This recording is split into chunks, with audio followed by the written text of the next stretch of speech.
is the 2021 Bentley Bentayga, and it is a luxury SUV, and also a performance SUV, and also an expensive SUV. This one has a sticker price of just under $200,000.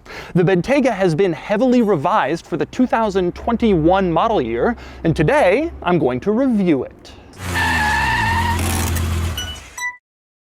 Before I get started, be sure to check out Cars and Bids, which is my new online enthusiast car auction website for modern cool cars. If you're looking to buy or sell a cool car from the modern era, the 1980s and up, Cars and Bids is the place to do it. You will get the most money for your cool car if you're selling, and you will find the best variety of cool car if you're buying. Check out Cars and Bids at carsandbids.com.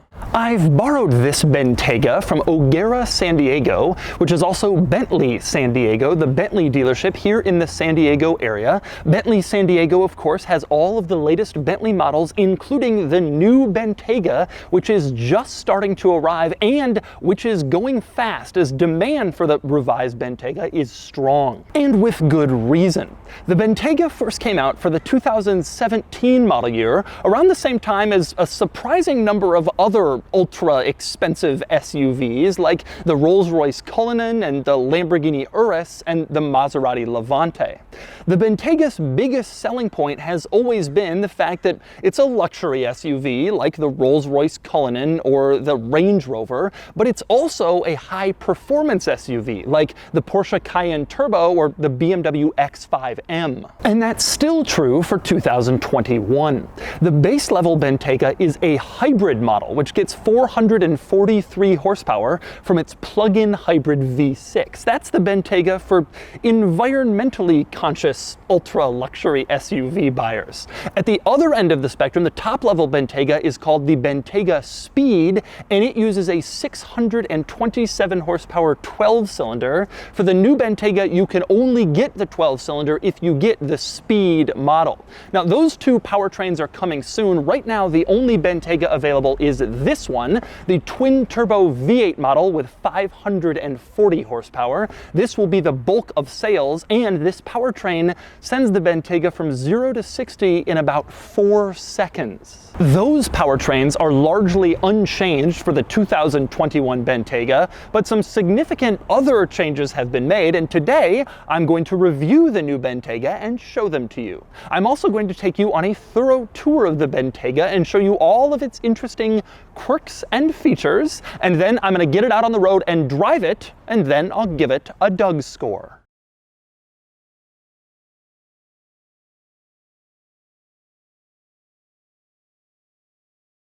Alright, I'm going to start the quirks and features of the revised Bentayga with some of the revisions for the 2021 model year, and that means starting back here with the most noticeable update.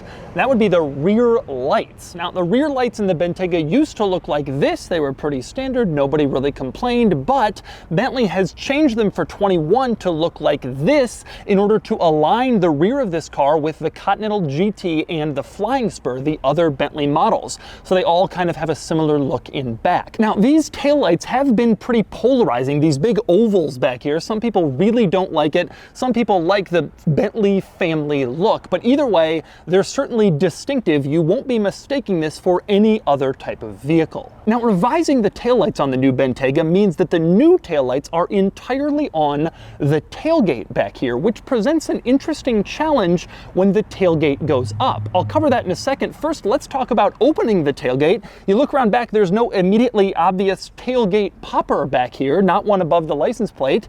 That's because it's hidden in the Bentley logo. You press the Bentley B and then the tailgate opens automatically, and that's just a really cool use of the logo back here to push it to have the tailgate open. But anyway, with the tailgate open, now you can see that the taillights are completely gone in back. They're up with the tailgate, and so they're not able to provide any lighting back here. That is against US government regulations regulation that specifically says taillights, brake lights cannot be on a piece of bodywork that moves like the tailgate. So Bentley had to come up with a solution if they wanted the taillights to be the ovals, and that solution is a second set of taillights in the bumper. So right now I have the brakes on, and you can see the brake lights are illuminated. You open up the tailgate and you can see the brake lights jump from their original position to this second set of lights on the bumper, and that way there will always be some taillights illuminated back here, no matter whether the tailgate is up or down. The benefit of doing it this way is you can have your entire taillight on the tailgate. The drawback is you gotta have two sets of taillights, but that's what Bentley has done. And it's also what Audi does in their SUVs, the Q7, the Q5. You can see they also have taillights mounted on the tailgate and a second set in the bumper for when the tailgate is open. As for the reasoning behind the new taillights, it's not only to tie it into the other Bentley models, but also to create a wider look back here. Bentley wanted the car to look and feel wider, give it more presence on the road, and they think this design has done just that, even though the new Bentayga is not actually wider than the previous model. And in terms of cosmetic changes on the outside of the Bentayga, there's more up front. One obvious one is the headlights. These are completely new headlights, revised again to look like the ones in the Flying Spur and the Continental GT. And if you look closely, you can see they're like crystals. It's a beautiful, expensive car headlight look, and it really does provide the character I suspect Bentley is going for here. You also have a wider grille up here and generally more definition with body in front, again to give this car sort of a more aggressive, larger presence on the road. Once again, the front width doesn't actually change, but because of some stylistic changes and tweaks, Bentley's hoping that you think it just looks like it has more presence. Frankly, I think they've succeeded. It certainly does have more presence, at least within the parameters of the Bentayga platform they were already working with. By the way, these headlights, each of them have 48 individual LEDs inside of them. That's a lot. I wouldn't want to have to pay for one of these out of pocket if I got in an accident and it was damaged. But anyway, next we have to get inside the Bentayga. I want to talk about what's new here, but first I want to talk keys. When you buy a Bentayga, you're given 3 full-size keys, 2 regular keys, and then 1 valet key, which doesn't provide access to the cargo area.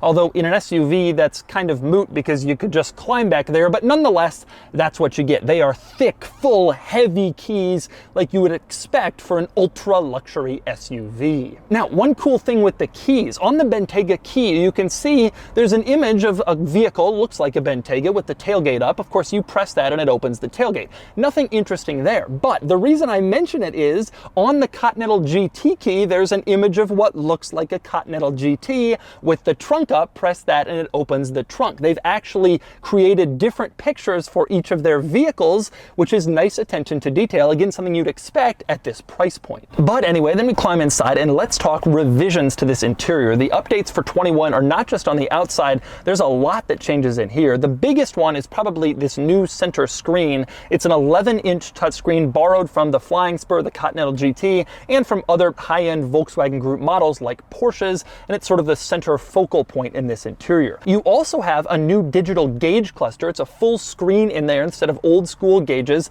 much more configurable than in the previous Bentayga model, and also much more modern. One thing I love about that digital gauge cluster, look how it displays your speed and engine revs. You can see I'm revving the engine, and just look what happens when the needle climbs. It's like it disturbs this little part of the gauge. It just looks very luxurious, very special. A lot of automakers are doing interesting things with speedometers and tachometers, but this is one of the best that I've seen. One other big change in this interior worth noting is the climate vents right above the center control stack. In the past, it was 2 circles like on older Bentley models. Now you can see it's this more distinctive design. This is intended to mimic the Bentley logo, the wings on the outside with the clock in the middle as the B, and so that's why it's a little bit strangely shaped. It's supposed to remind you that you're in a Bentley, even from your climate vents. But anyway, moving on to some other interesting interior quirks and features. You climb inside with the key, and to start the Bentayga, you press this start-stop button in the center. It's this circle in the middle of the center console. You push that and it starts right up.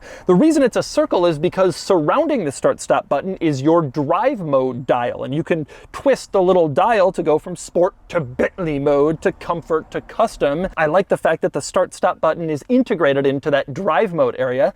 That's a pretty cool idea. Now, speaking of cool cool ideas. I've always loved the gear selector in Bentley models. You have a traditional looking gear lever, but the cool part comes when you want to put it in gear. You press the Bentley B logo on top, and that's the button that lets you change through the different gears. Again, a good integration of the Bentley logo. And next up, right above the gear lever, you have the climate controls. Nothing particularly interesting or new here compared to the outgoing model. One thing I don't like with the climate controls is that some buttons require additional steps. For example, you want to turn on the heated seat. You push the heated seat button, it doesn't just turn them on. Instead, the heated seat menu comes on the center screen. Same deal with the cooled seat. You press the button and it doesn't just turn on the cooled seats, the menu actually comes on. Now, Bentley would reply to this and say, well, you can just put it in auto mode. And that's true. This car doesn't just have automatic climate control for the air coming out the vents, but also for the seats, heated and cooled. On a warm day, you turn on auto cooled seat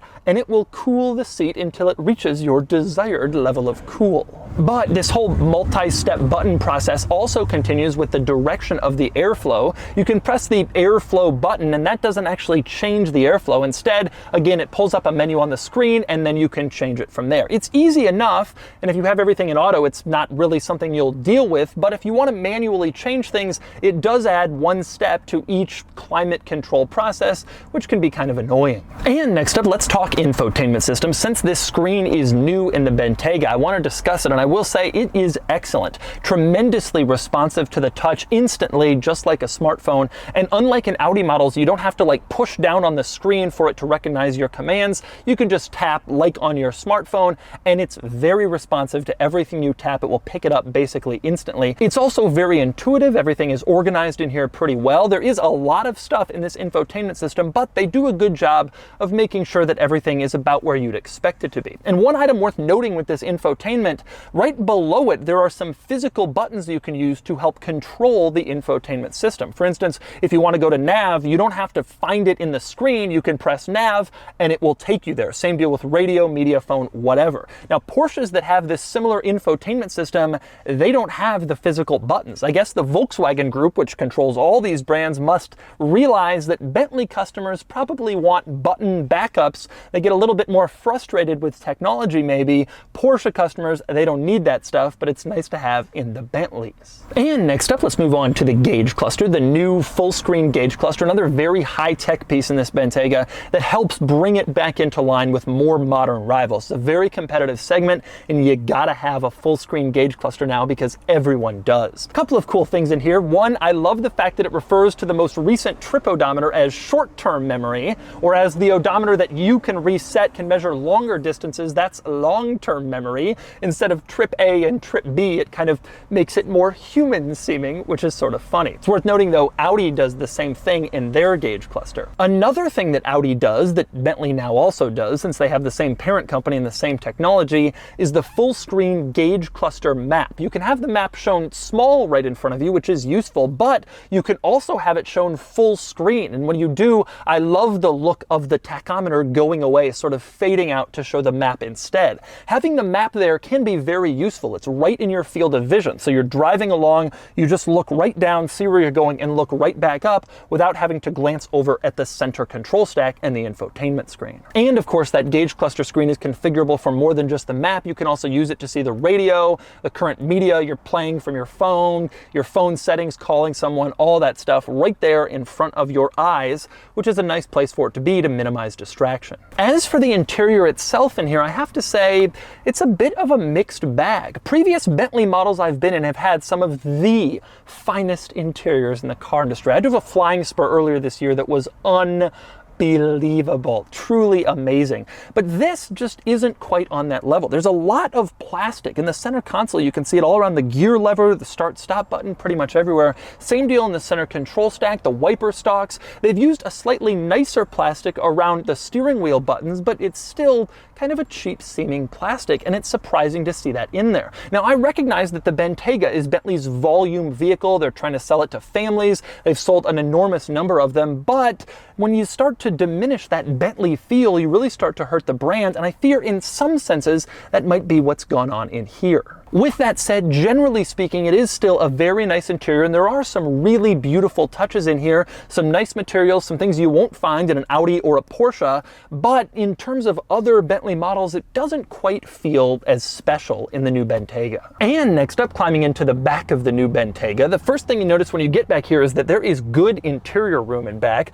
I have good legroom, a few more inches for my knees, I have good headroom. It is roomy back here. Now, I have always felt the backseat of the Bentayga was roomy, but for 21, it's actually a little bigger than the previous model, so there's even more rear seat room than before if for some reason you felt a little uncomfortable in the outgoing model. Now, there are a few interesting quirks worth noting back here. One, I really like the embroidered Bentley logo in the seats. You have those in the front seats as well, but most automakers don't translate that stuff to the back. Well, when you pay $200,000 for a luxury SUV, you get embroidered Bs in the back seats too. I also like the charging options back here. You have two separate USB-C ports and a cigarette lighter style outlet in the center, so you can charge all your devices while you're driving along, and you don't have to compromise and charge only one at a time like a lot of cars. But undoubtedly, the finest item in the back seat of the new Bentayga is this screen in the center. Bentley has given up on trying to get all of the rear seat controls into various buttons and switches, so rear passengers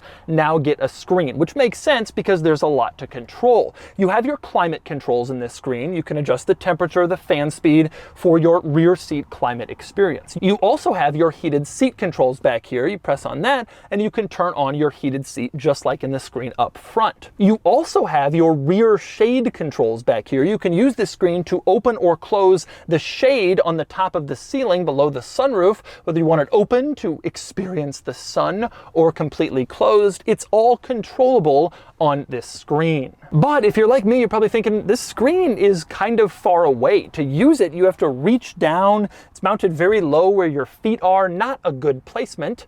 But Bentley has thought of that. Press this little eject button in the upper right corner of the screen and it pushes out towards you. And then you can remove it. It's actually just placed there on a magnet, and then you can pick it up like a remote and use it to control all of these various functions without it being just integrated into the center console. So you can leave it there, or you can pick it up, put it on your lap where it's more convenient. And when you're done using it as a remote, you can put the screen right back into its place. It will magnetize again, and it will look like it was never removed in the first place. That is a pretty nifty trick. And next up, we move on to the cargo area in the new Bentayga. I will access it by pushing the Bentley B, and it opens right up, and you can see the Bentayga has a fairly large cargo area, lots of room for stuff back here if you want to use your Bentayga to transport things. Interestingly, what it doesn't have is a third row seat. This is also true of a lot of really high-end luxury SUVs. No third row in the Range Rover, the Rolls-Royce Cullinan, the Lamborghini Urus, and also the Bentayga. It's only 2 rows. To me, maybe more interesting, there's no button that allows you to easily drop the second row of seats from the cargo area if you want to put larger items inside. A lot of luxury SUVs have a button like that, so you can push it and easily drop the seats to put something huge in back, but in the Bentayga, you have to go around and manually fold the seats down. I guess Bentley must figure that not too many people are actually loading massive things into the back of a Bentayga, so it maybe wasn't necessary. One interesting quirk of the Bentayga cargo area, on the inside of the tailgate, you can see there's this little panel which is held on with this fastener. You undo it, open it up, and nothing is in there. That is for the road hazard warning triangle. In Europe, it's mandated that new vehicles must be sold with a road hazard triangle, so that's where they put it. But in the States, we don't have that regulation, so instead, you just get an empty, hidden piece on the inside of your tailgate where you can stick stuff and no one will find it. It's an interesting little spot. And finally, we move under the hood in the new Bentayga. You can see this car's engine, or the plastic cover over it. Like I mentioned, this is a twin turbocharged V8, 540 horsepower, which is a pretty healthy number. Now, like I said, there are 2 other powertrain options, both on their way. They're not available yet. You have a plug-in hybrid V6, or you have the Speed model with its twin turbo 12-cylinder, but this one will account for the majority of the sales. Now, personally, I love the 12-cylinder. I think it is the Bentley powertrain, but in the SUV world, it has been received as a little bit too expensive, so the V8 has emerged as the volume-selling model. And it's not like it's slow. Like I said, it still sends this from 0 to 60 in 4 seconds, which is unreal for an SUV with this much size and luxury leather trimmings, which all add weight. And so those are the quirks and features of the new Bentley Bentayga. Now it's time to get it out on the road and see how it drives. All right, driving the new Bentayga. I really am a Bentayga fan. When it first came out, I was really into it. A lot of people made fun of me, like, that thing, the Bentley SUV, it's so stupid. But since then, every luxury brand has come out with an SUV, and now it doesn't seem quite so stupid anymore. It seems like a pretty smart decision at the time, actually. One drawback about the Bentayga, one big criticism that it gets, is that, you know, it comes from this Volkswagen Group family of luxury SUVs, all of which are relatively similar when you think about it. The Cayenne Turbo uses this engine, the Lamborghini Urus uses this engine, the Audi SQ7 uses this engine. They're all, the Panamera Turbo, they're all in some various state of tune of this powertrain. And it kind of diminishes the specialness of it. You know, 10 years ago, all these brands, 15 years ago, all these brands were separate and they built their own separate stuff, and now it's getting a little bit more uniform. I will say, aside from the powertrain use, they are pretty distinct when you get inside. The Bentayga does not feel that much like an Audi. The Cayenne does not feel that much like an Audi or a Bentayga. They do a pretty good job differentiating them, but ultimately it is a lot of variations on the same platform and the same powertrain, so it's sort of like pick which one of the Volkswagen Group luxury performance SUVs fits into your budget, that's the one you go with. Me personally though, if the Bentayga fit into my budget, I think I'd go with this. I have actually always liked how it looked. I do think that the upgrades in front for 21 are better than before. In back, it's certainly debatable. I don't mind it. I think I like how it ties it into the Bentley family, and also I think before it was too generic. But I can definitely see how it's not the most attractive look. Big oval taillights on an SUV definitely looks a little strange. Sitting in this car driving it, I mean, it's so comfortable and so quiet, and that's one of the things I like the most about it. They really have created a fantastic luxury SUV. The Volkswagen Group SUVs, there are two of them right at this price point, the Urus and the Bentayga, but they really do have a very different character. The Urus feels a lot more performance-oriented, you know, exciting, ready to go. This is definitely the luxury vehicle of the two, but it does come with the bonus of having real power. 0 to 60 in 4 seconds is just unbelievable in a vehicle that's this big. And in terms of acceleration, it's so immediate. It is unbelievably fast. The difference though between the V8 and the 12-cylinder to me though is the following. The V8 is fast. You press it, it throws you back in your seat. It's fast. It's an engine designed for performance cars like the Urus, like the Cayenne Turbo. The 12-cylinder doesn't build power in that way. It almost feels like a jet. It's not fast, and then you're going fast. It's hard to even explain, but it feels like you're almost just being like sucked forward at this speed. It's more consistent and less like throw you in your seat, and it's more just like big, torquey feel. And to me, that 12-cylinder is the ultimate powertrain. Overall, this is a great SUV. There's some pros and cons for sure. Some people will say the styling is a bit of a drawback. Certainly the interior materials aren't quite as nice as on some other Bentley models. But in terms of benefits, it's fast, it's luxurious, tremendously comfortable, and the technology is dramatically better for the 21 model here. Bentayga is still a great ultra luxury SUV if you're into that sort of thing, but it is a very competitive world. And these changes really help Bentayga kind of stay near the top of that world and very competitive, better tech. Just feels a lot more modern in here. And so that's the 2021 Bentley Bentayga. This is an excellent luxury SUV and an excellent performance SUV, and updates for the 2021 model year should help this remain competitive in a surprisingly crowded field of ultra-expensive SUVs. I've been a big fan of the Bentayga ever since it came out, and with these new updates, I still am. And now it's time to give the new Bentayga a DOUGSCORE. Starting with the weekend categories and styling, the Bentayga still looks fine, not gorgeous, better in front, a little more polarizing in back. It gets a 5 out of 10. Acceleration 0 to 60 is in the low 4-second range and it gets a 7 out of 10.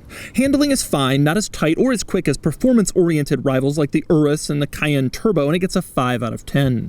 Fun factor is good, it's fast and relatively sharp, and the fun of driving a Bentley SUV is undeniable, and it gets a 6 out of 10. Finally, cool factor, and the Bentayga is still cool, still head-turning, still among the ultimate SUVs, and it gets a 6 out of 10 for a total weekend score of 29 out of 50. Next up are the daily categories and features. The latest Bentayga is far more advanced than the outgoing model, and it gets an 8 out of 10. Comfort is still excellent, though not quite Rolls-Royce Cullinan level, and it gets a 9 out of 10. Quality is fine. The W12 model I tested a few years ago certainly had nicer finishes inside. This one is very nice, but on par, I would say, with a Cayenne or a Panamera, and it gets an 8 out of 10. Practicality is normal for a car like this, and it gets an 8 out of 10. Value is only okay. These are great in so many ways, fast and luxurious and now high-tech, but they're also expensive, especially as more and more super SUVs float onto the scene. I love the Bentayga, but I'm giving it a 6 out of 10 for a total daily score of 39 out of 50. Added up, and the DOUGSCORE is 68 out of 100, which places it here against some relevant cars. The Bentayga V8 does very well. Not the highest in the weekend score, but not the lowest. Not the highest in the daily scores, but not the lowest. That's what I love about these. It's a really great and well-rounded luxury performance SUV that combines great luxury and great performance better than any rival.